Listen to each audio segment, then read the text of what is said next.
Principais mudanças que aconteceu dentro da NR5 em 2021?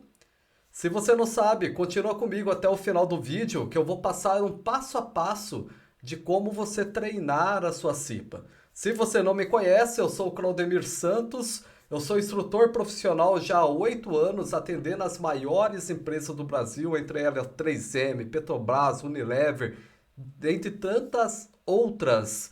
E um dos treinamentos que eu sou especialista é CIPA. Só no ano de 2022 eu já formei mais de 15 comissões internas de prevenção de acidente. E aqui eu quero te passar um passo a passo o que você deve ficar atento e as principais mudanças que aconteceram dentro da NR5. A portaria 422, ela alterou, tá, a NR5 em 7 de outubro de 2021. E essa norma ela entrou em vigor dia 8/10 de 2021. A primeira atribuição de um cipeiro é acompanhar o processo de identificação de perigos e avaliação de risco, bem como a adoção das medidas de prevenção implementadas pela organização.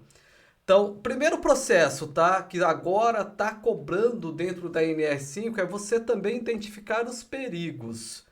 Quais são os perigos da atividade do trabalhador num determinado setor? O que esse trabalhador faz? Qual que é o perigo? Quando você conhece o perigo, você consegue controlar o risco com mais eficiência. Antes era pedido pela NR5 o controle dos riscos ocupacionais. Hoje não, o cipeiro ele deve também identificar os perigos. É muito importante que você fique atento a esse detalhe para que você faça todo o processo de identificação da forma mais adequada possível.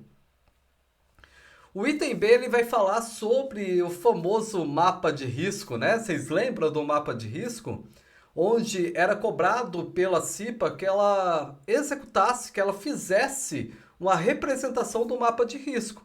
Esse item também mudou dentro da nova NR5. Agora, o item B ele traz assim: registrar a percepção de risco dos trabalhadores em conformidade com o subitem 1533 da NR1, por meio de mapa de risco ou outra técnica ou ferramenta apropriada à sua escolha, sem uma ordem de preferência, com assessoria do Serviço Especializado em Segurança e Medicina do Trabalho, o SESMIT, onde houver. Assim, gente, com esse item, o mapa de risco não é mais obrigatório dentro das empresas.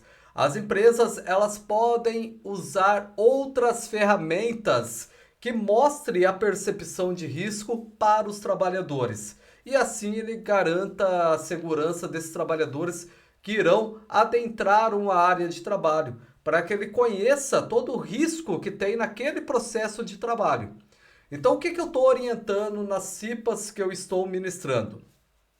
Que você tire foto, né, dos equipamentos da sua área e essas fotos você indica, tá, os riscos que tem naquele equipamento. Vamos supor, tirei uma foto do equipamento, foto mesmo, e tinha uma foto ampliada do ponto de prensamento ali da máquina. E coloco ali para o trabalhador, ó, risco de prensamento, cuidado com as mãos. Pessoal, dessa maneira eu entendo, tá, que ficou até melhor do que o mapa de risco. Porque o mapa de risco é como vocês estão vendo aí na tela. Era um monte de bolinhas, círculos coloridos, onde os trabalhadores não sabiam identificar o risco do setor. Quando você tira uma foto do setor, você trabalha a parte visual do trabalhador. E trabalhando a parte visual, ele dará mais atenção ao risco do setor, onde você pode apontar pontos, tá, de prensamentos, pontos de queda, pontos de choque elétrico, entre outros riscos que você pode apontar nessa imagem, passando aí toda a percepção de risco e atendendo o item da 5.3, item B da NR5. Você estará atendendo o item normativo. Já no item C, A norma ela traz assim para gente: verificar os ambientes e as condições de trabalho, visando identificar as situações que possam trazer risco para a segurança e a saúde dos trabalhadores. Do que a norma está falando aqui para gente? Ela está falando para gente de uma inspeção de segurança no local de trabalho. Que o cipeiro ele vá até o local de trabalho, é uma atribuição do cipeiro, e faça aquela inspeção de segurança visando identificar situações que possam trazer risco para a saúde e a segurança do trabalhador. O item D da atribuição para o cipeiro elaborar e acompanhar um plano de trabalho que possibilite ação preventiva em segurança e saúde do trabalho. Isso daqui é uma atribuição do presidente da CIPA. Fazer a elaboração do plano de trabalho, onde ele sabe exatamente o que vai acontecer durante toda a sua gestão como cipeiro. E aí ele consegue ter um gerenciamento da sua CIPA mais eficiente, fazendo que essa CIPA ela seja atuante e não seja só aquela CIPA de documentos que a gente costuma ver em muitas empresas, tá? Uma CIPA que só está na parte documental, mas ela não atua durante o ano. Então é muito importante esse plano de trabalho para que você faça que a sua CIPA ela seja atuante. Para a CIPA participar do desenvolvimento e implementações de programas relacionados à segurança e à saúde do trabalhador. Que programas aqui a norma NR5 ela está falando? Ela está falando do GRO, do PGR, do PCMSO, do programa de proteção respiratória, programa de proteção auditiva, todos os programas que são relacionados à segurança e à saúde do trabalhador, e que a CIPA ela deve participar nesse desenvolvimento desses programas, para que ela tenha conhecimento e consiga transmitir as informações para os trabalhadores de uma forma mais efetiva possível. O item F ele fala para a CIPA acompanhar a análise de acidente e doenças relacionadas ao trabalho, nos termos da NR1, e propor, quando for o caso, medidas para a solução de problemas identificados.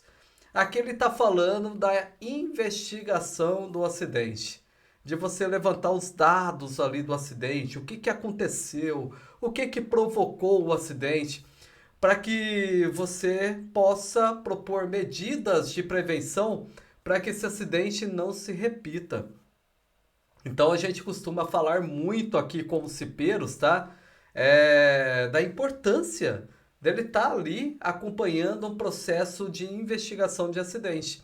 Porque esse processo ele vai ter como principal objetivo não é achar o culpado, qual foi culpa de quem, foi culpa do trabalhador, foi culpa do processo, esse acidente que aconteceu, e sim, saber exatamente o que aconteceu para que você proponha medidas de prevenção para que esse acidente não aconteça mais dentro da empresa. Esse é o principal objetivo de uma investigação de acidente. O item H ele fala propor ao SESMIT, quando houver uma organização, análise das condições e situação de trabalho, nos quais se considere haver risco grave e eminente para o trabalhador. E se for o caso, interromper as atividades até a adoção das medidas corretiva e de controle. Aqui é um item muito importante. Aqui a gente entende, tá, o poder que uma CIPA tem em uma instituição.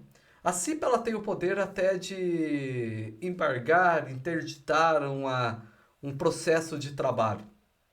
Mas sempre, tá? A gente costuma orientar os cipeiros que ele não vai fazer isso sozinho.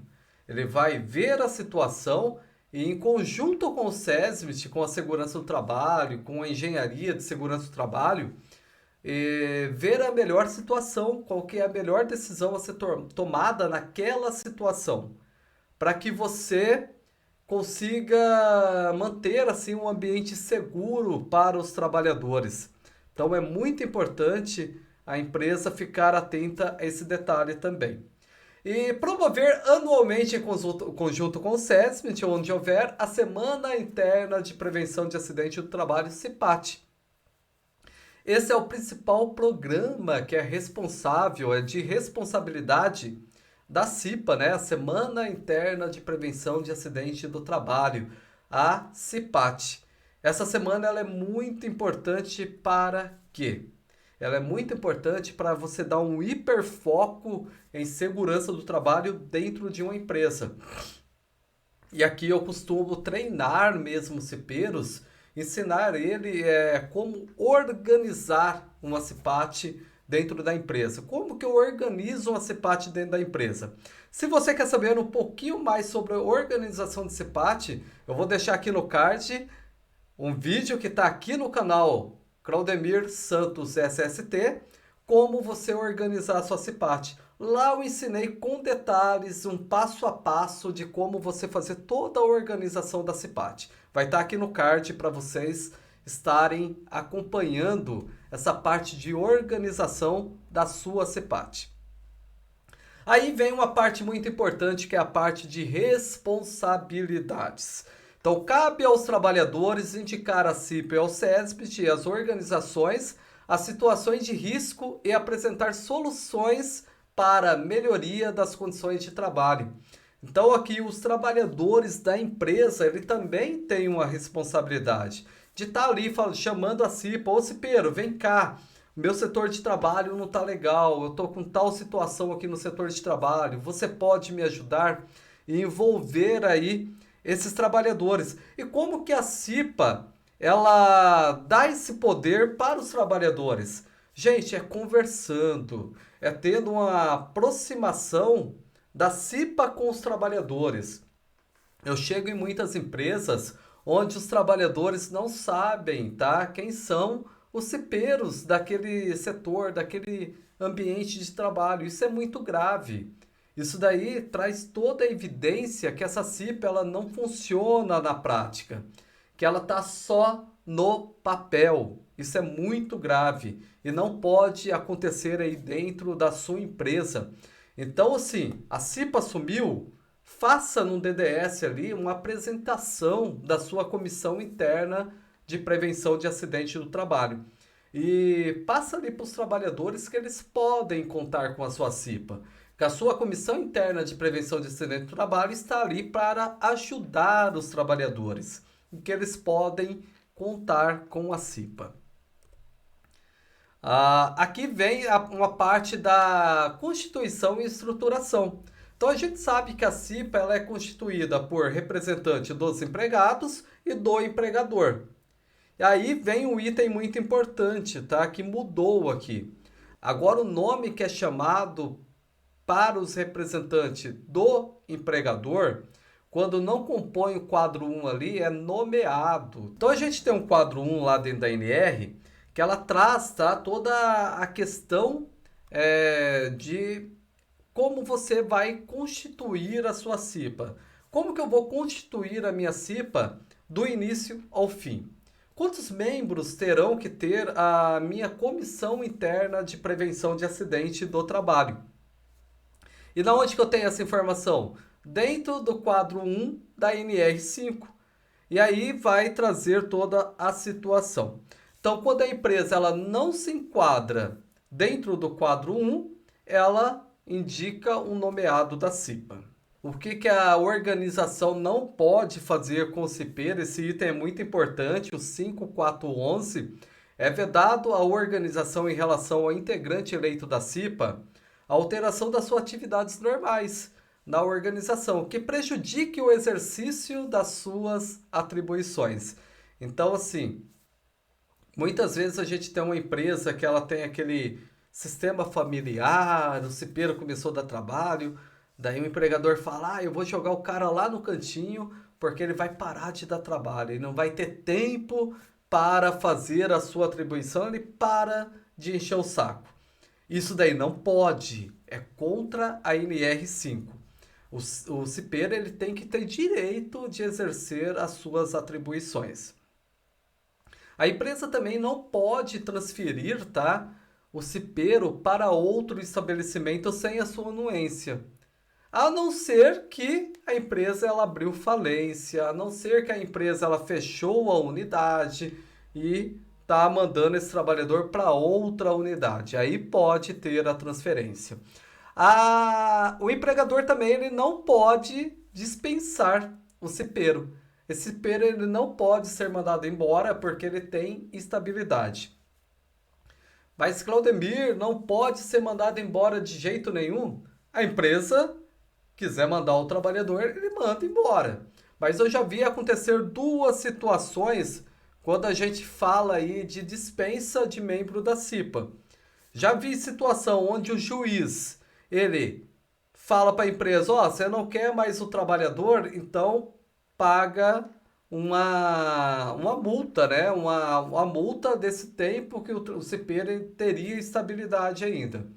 Acaba indenizando esse trabalhador porque dispensou ele antes do término do seu mandato. Lembrando que o cipeiro ele tem um mandato de 1 ano e tem estabilidade mais 1 ano. Então a sua estabilidade é de 2 anos. Mas essa estabilidade, gente, é para membros indicado pelos empregados, que foram eleitos pelos empregados. O membro indicado pelo empregador, ele não tem estabilidade. Ele pode ser demitido. Mas pensa assim, se você demitir o trabalhador que está na CIPA, você terá dor de cabeça, porque o número de cipeiros, ele não pode ser reduzido. Então você que vai ter que levar outra pessoa para repor o lugar dessa pessoa que foi demitido e você terá que treinar essa pessoa no prazo de 30 dias. Então tem todos esses detalhes. Se você mandou um cipeiro embora, você vai ter dor de cabeça, com certeza. Por isso que eu costumo falar para as empresas, tá? Nas minhas consultorias, indica pessoas de confiança. Indica as pessoas que você sabe que vai permanecer na empresa durante o mandato da CIPA. Indica pessoas que queiram participar da CIPA. Não obrigar, tá, a pessoa a participar da CIPA. Isso daí é muito ruim para a sua comissão interna de prevenção de acidente do trabalho. Outra mudança muito significante que teve também dentro da NR5 foi sobre o processo eleitoral da CIPA, onde agora fala assim que o processo eleitoral ele deve observar as seguintes condições, tá? Então, antes vocês lembram, gente, que tinha data para tudo, processo de divulgação, prazo de votação, tinha data para tudo, tá? Hoje ficou bem mais simples você fazer o seu processo eleitoral. Então, que etapas a empresa vai ter que seguir no seu processo eleitoral? Ela tem que fazer uma publicação e divulgação do edital de convocação da eleição e abertura do prazo para inscrição de candidatos em locais de fácil acesso e visualização, podendo ser por meios físicos ou eletrônicos. O prazo de data que fica aqui é o prazo de inscrição da eleição individual, que esse prazo é de 15 dias corridos.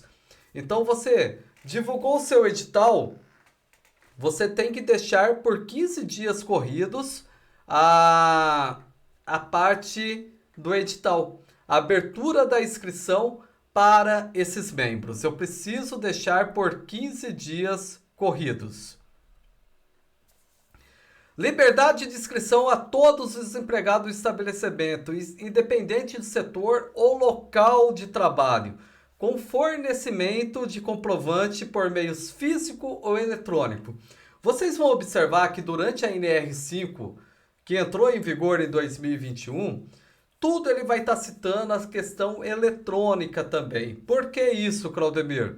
Isso por causa da pandemia que temos, né? A pandemia que tivemos aí, ela obrigou, tá, por muitos trabalhadores estarem trabalhando na sua casa, ela deixou essa abertura da parte eletrônica. Vocês vão ver que tem até uma diferença ali, tem uma mudança na parte da reunião da CIPA. Hoje ela pode ser feita por meios de chamada de vídeo, tá bem mais moderno. Garantia de emprego até a eleição a todos os empregados inscritos. O empregado seu se inscreveu na CIPA, você não pode mais demiti-lo. Por quê? Ele já começa a ter a estabilidade. Ele não foi eleito, eu posso demitir o trabalhador. Publicação e divulgação da relação dos empregados escritos em locais de fácil acesso e visualização, podendo ser por meios físico ou eletrônico. Aqui muitas empresas cometem erros, tá? Ela não divulga os membros que estão escritos na CIPA e que poderão ser votados dentro da empresa. Então ela comete esse erro de não fazer essa divulgação. E lembrando, tá, gente? Todo esse processo eleitoral, você deve guardar todas essas documentações, porque você pode ser cobrado sobre esse processo que você fez na sua empresa. Então é muito importante que você siga todos esses itens que está cobrando no item 553 da NR5, para que você não tenha dor de cabeça futura aí dentro da sua empresa. Realização da eleição no prazo mínimo de 30 dias antes do término do mandato da CIPA, quando houver. Realização da eleição em dia normal de trabalho, respeitando horários de turnos e horários que possibilite a participação dos empregados do estabelecimento. O voto tem que ser secreto. Mesmo que seja de uma forma eletrônica, você tem que manter esse voto de uma maneira secreta, para que você tenha toda a proteção ali do seu sistema eleitoral. Apuração dos votos em horário normal de trabalho, com acompanhamento da representação do representante da organização e dos empregados, em números que serão definidos pela sua comissão eleitoral. Então são os itens, isso aqui não mudou, manteve. O que mudou, tá? Antes, vocês lembram que não tivesse a participação de, no mínimo, tá, 50% dos empregados, o seu processo eleitoral ele era cancelado. Você cancelava o processo eleitoral. Agora, o que a norma fala? Não tendo a participação mínima de 50% dos empregados, mas você tendo 1/3 dos empregados votando aí, você pode prorrogar a sua eleição para o dia subsequente.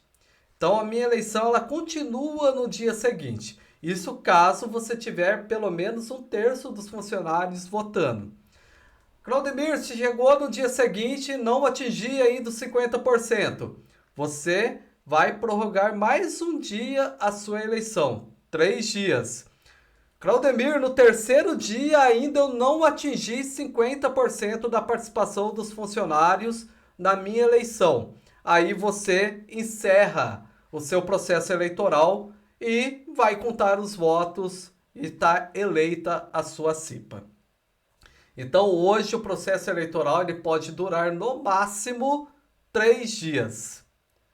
Não atingiu 50% no primeiro dia, vai para o segundo dia. Não atingiu no segundo dia, vai para o terceiro dia. Atingiu 50%? Conto os votos e elejo os meus cipeiros. Não atingi 50%. Não atingiu 50%. Você vai contabilizar os votos e vai encerrar a sua eleição. Isso daí, gente, eu vejo muitas empresas, tá, que ela tem um sistema de horário diferenciado dentro da empresa. Eu já vi empresa fazendo processo eleitoral que dura 10 dias, 15 dias. Claudemir, eu posso fazer isso? O que você vai fazer, tá? Se tiver uma situação de horários diferenciado dentro da sua empresa, você vai comunicar essa situação para o sindicato predominante da categoria. Com o sindicato autorizar, você pode fazer. Se ele não autorizar, o prazo de eleição, você vai seguir o que pede a NR5, que é no máximo 3 dias de eleição.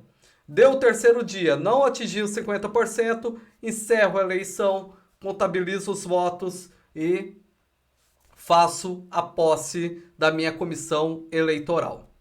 Assumirão as condições de membros titulares e suplentes os candidatos mais votados. Em caso de empate, assume aquele que tiver maior tempo de serviço dentro do estabelecimento.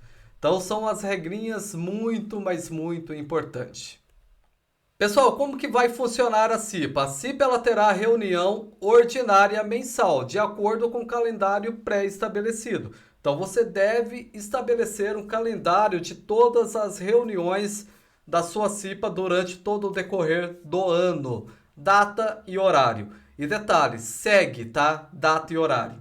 Porque senão você pode sofrer uma penalidade do Ministério do Trabalho por não ter seguido.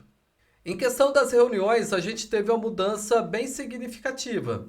As microempresas ME, empresa de pequeno porte EPP, com grau de risco 1 e 2, ela vai poder fazer as suas reuniões bimestrais. A cada 2 meses você faz a sua reunião. Vocês lembram que antes não importa a quantidade de funcionário, o grau de risco, a reunião acontecia mensalmente. Agora, se você for do grau de risco 1 e 2 e for microempresa ou empresa de pequeno porte, você pode optar pela sua reunião bimestral. Fazer a reunião a cada 2 meses. Outra mudança que teve aqui, gente, o item 562. As reuniões ordinárias da CIPA serão realizadas na organização, preferencialmente de forma presencial, podendo a participação ocorrer de forma remota. O que significa? Que você tem o cipeiro que está trabalhando na sua casa, ele pode participar da reunião de forma remota. Essa foi uma mudança muito interessante que tivemos aqui dentro da NR5. Uma coisa que as empresas não costumam fazer, tá, gente? É muito, mas muito importante. São as reuniões extraordinárias. Quando ela deve ocorrer? Quando ocorrer um acidente de trabalho grave ou fatal, primeira coisa que você faz, reúne os membros da CIPA e faz uma reunião extraordinária. Aí não precisa ter a presença de toda a comissão interna de prevenção de acidente. Você vai reunir os membros que estão presentes na hora do acidente. Reúne, faz a reunião extraordinária, faz a ata de reunião e documenta todo esse processo. Quando houver solicitação de uma das representações. Então, tendo um acidente grave ou fatal, primeira coisa que você deve fazer, reúne a sua CIPA para discutir o que aconteceu naquele acidente do trabalho e faça a sua ata de eleição. Outra mudança muito importante que tivemos também dentro da NR5 é a respeito do secretário. Lembra que antes o secretário ele ia para a ata de posse como um membro participante ali da CIPA, que poderia ser da comissão ou fora da comissão. Hoje isso mudou, não precisa mais ter um secretário fixo e o seu substituto. Hoje, como que é escolhido o secretário da reunião da CIPA? Em todas as reuniões, o que fala a norma agora? O item 565. Para cada reunião ordinária ou extraordinária, os membros da CIPA designarão o secretário responsável por redigir a ata. Então, o secretário ele é escolhido na hora da reunião. Então, você vai olhar lá para os seus membros, ô João, redige a ata hoje para gente. Você escolhe o presidente da CIPA, o vice-presidente, ele vai escolher na hora da reunião quem será o seu secretário, que vai estar redigindo aquela ata da CIPA daquela reunião. Mais uma parte importante de mudança dentro da NR5 é em relação aos treinamentos dos membros eleitos, tá? Então, o que a norma fala agora? Os treinamentos, a organização deve promover treinamentos para representantes nomeado da NR5 e para os membros da CIPA titulares e suplentes antes da posse. Daí vem um detalhe muito importante aqui, o prazo, tá, do treinamento. Quando eu vou fazer a carga horária do treinamento, que também mudou dentro da NR5. O treinamento ele deve ter a carga horária mínima de 8 horas para estabelecimento de grau de risco 1, 12 horas para o estabelecimento de grau de risco 2, 16 horas para o estabelecimento de grau de risco 3. E 20 horas permanece lá a mesma carga horária que tinha antigamente, tá? Que era para todos os graus de risco, agora só para o grau de risco 4 que permanece as 20 horas de treinamento. O treinamento realizado integralmente na modalidade de ensino à distância deve contemplar o risco específico do estabelecimento que está sendo ministrado os treinamentos. Então, se você está ministrando o treinamento de forma online, a empresa, tá? Toda essa configuração do treinamento deve observar o risco que tem essa empresa. Então, gente, aqueles treinamentos formatado, né, que tinha aí, compra o treinamento de CIPA para treinar o seu funcionário totalmente, que não tinha nada a ver com a sua empresa, não pode mais ser ministrado dessa forma. Então o treinamento ele deve contemplar o risco da empresa que está sendo treinada, a comissão interna de prevenção de acidente. Outro detalhe também, que eu não coloquei aqui na apresentação, mas é um item também muito, mas muito importante, é quando você faz o treinamento online. Para grau de risco 3 e 4, tá? Você tem que ter uma parte do treinamento presencial. Para grau de risco 3, você tem que ter pelo menos 8 horas presenciais do treinamento. Para grau de risco 3 e 4. Então, um dia do seu treinamento terá que ser presencial dentro da empresa. Para grau de risco 2, você tem que ter pelo menos 4 horas do treinamento presencial. Lembrando que a carga horária para o grau de risco 2 são 12 horas. Dessas 12 horas, 4 horas tem que ser dentro da empresa de forma presencial. Agora, para grau de risco 1 e nomeado, o treinamento ele pode ser 100% online.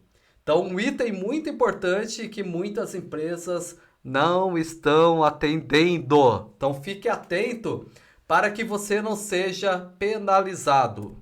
Outro item de mudança de extrema importância é o item 5.8. A CIPA das organizações contratadas para prestação de serviço teve mudança também.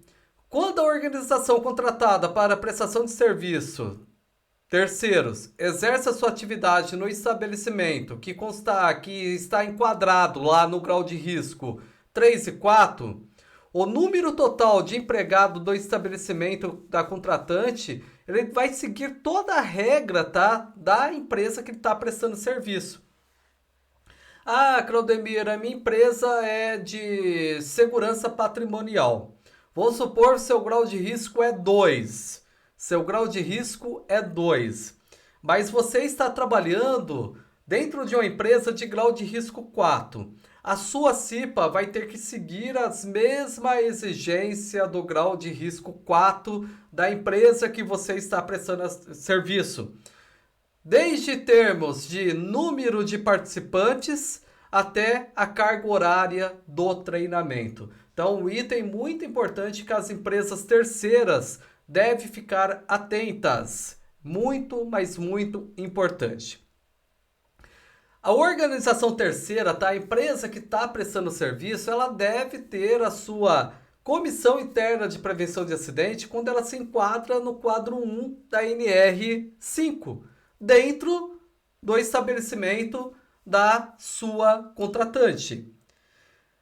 Quando você não vai ter CIPA, quando o seu contrato de trabalho dentro da contratante dura menos de 180 dias, aí eu não preciso constituir a minha CIPA. É o que fala no item 58111. A organização contratada está dispensada da constituição da CIPA própria no caso de prestação de serviço a terceiros com até 180 dias de duração. Que o seu contrato vai durar menos de 180 dias, você não precisa constituir a sua CIPA e nem ter o seu nomeado. Mas, se você está lotado dentro de uma empresa, você trabalha dentro de uma empresa, com sua equipe fixa lá dentro, e o seu contrato de trabalho é maior do que 180 dias, você, terceiro, deve constituir a sua CIPA também. Pessoal, essas foram as principais mudanças que tiveram a nova NR5, que atende a portaria 422 do Ministério do Trabalho. Então, espero que esse vídeo ele tenha contribuído para que você atenda a NR5 e possa evitar penalidades aí para a sua empresa.